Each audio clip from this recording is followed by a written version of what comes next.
What's going on, YouTube world? Today we're going to be talking about how you can increase sales as a new seller on eBay. I'm going to give you 5 tips that will work if you do them consistently. Let's open up this video. Just tell me who you are! My name is Jason, aka Mr. Llama, the not so better half of the Lazy Llamas, which is the eBay store that I run with my wife, Mrs. Llama. What? A llama? A brief recap. My wife and I own a gym. We've owned the gym for almost 9 years, and we started selling on eBay about 3 years ago, and we grew our sales from $0 to $10,000 a month in less than 2 years. Just 2 years, eh? The reason we started this channel was to motivate and inspire new sellers on eBay. We truly believe that anybody can do it if you're willing to put in the time and the work. As I've said before, eBay is not a get-rich-quick scheme. You will get rich quick. We all will. Okay, let's talk about how to increase sales on eBay. For an eBay seller to have a successful business, sales are very important. I think that's pretty obvious. And with these 5 tips, as I said, your sales will grow. Let's get this party started! Tip number 1, do your research. Make sure that the items that you're listing are in high demand and that you can sell them for a good profit.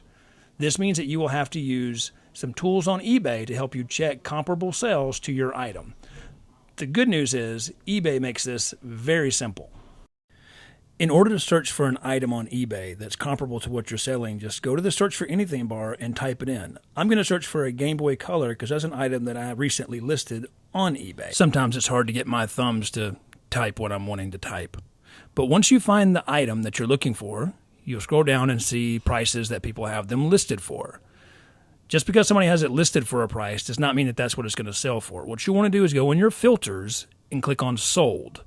This will bring up a list of the items that have actually sold. And as you can see, this item is selling from between $70 and $80. It's really important that as a new seller that you really do good research because you're going to be very limited on what you can list.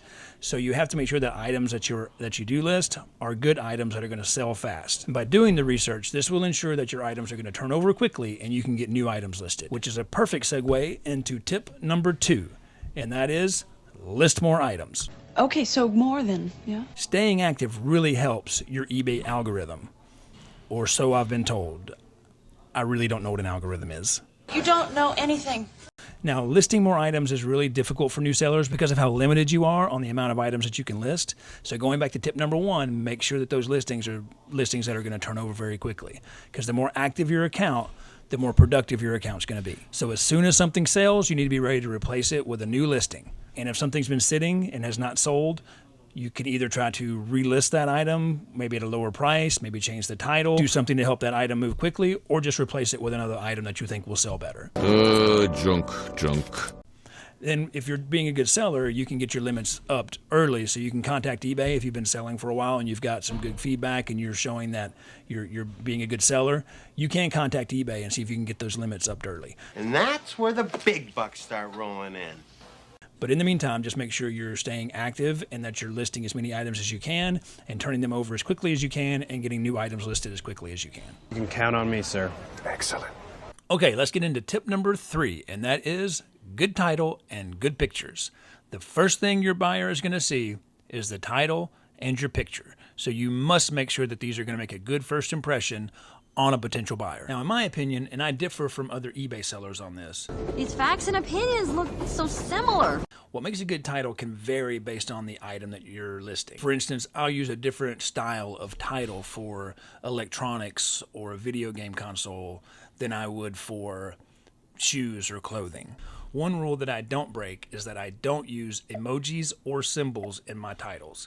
Apparently this hurts that algorithm thing. What's an algorithm? So really you just want to make sure that you're using good keywords to help buyers find your items.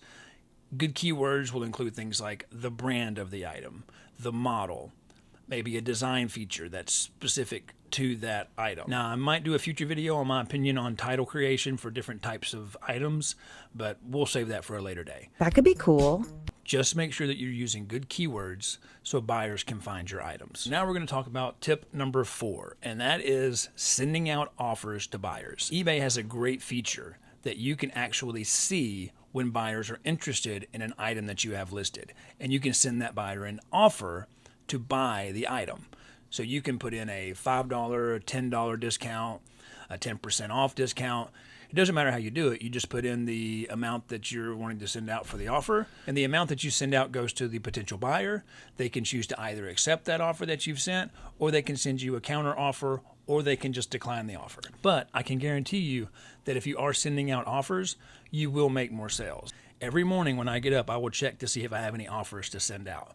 And I will send out offers. It takes just a couple of minutes.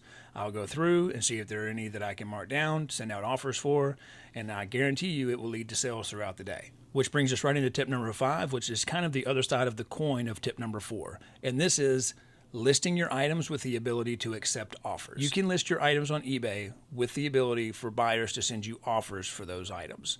That means that if a buyer sees your item that you have listed for $20, they can send you an offer of $15. Now, depending on what your markup is on the item, that might be an offer that you're willing to accept. Or you might counter that offer because it also gives you the ability to counter the offer. So you might counter at 17. So you negotiate with potential buyers to make sales. It's a great tool. It's a great way to increase sales. Now you can list your items without the ability to accept offers. That means you set the price at $20 and that's the price. There is no negotiations. This will affect your sales. This will undoubtedly lead to what eBay sellers call lowball offers. And for some reason, even I do this, and I don't understand why, I get offended. How dare you! When I get a lowball offer. It's just a natural reaction. You go through all the trouble of sourcing and finding a good item and cleaning it and testing it and listing it, taking good pictures, creating your title, and then somebody wants to offer you way below market value for the item. No room for cheapskates. But what you can't do is what eBay sellers refer to as rage decline. I'm trying to stay calm here. I always send a counter offer. Just like with tip 4, with sending offers to buyers and making counter offers, the same thing happens when a buyer sends you an offer. You can then counter offer to the potential buyer. So if I get a lowball offer, I just respond to counter offer with a reasonable price for the item. Seems reasonable. 99% of the time, they just decline it or don't even respond. I think once I had a lowball offer come in and I sent a counter offer and they actually accepted it. Most of the time they're not going to, but it doesn't hurt to try.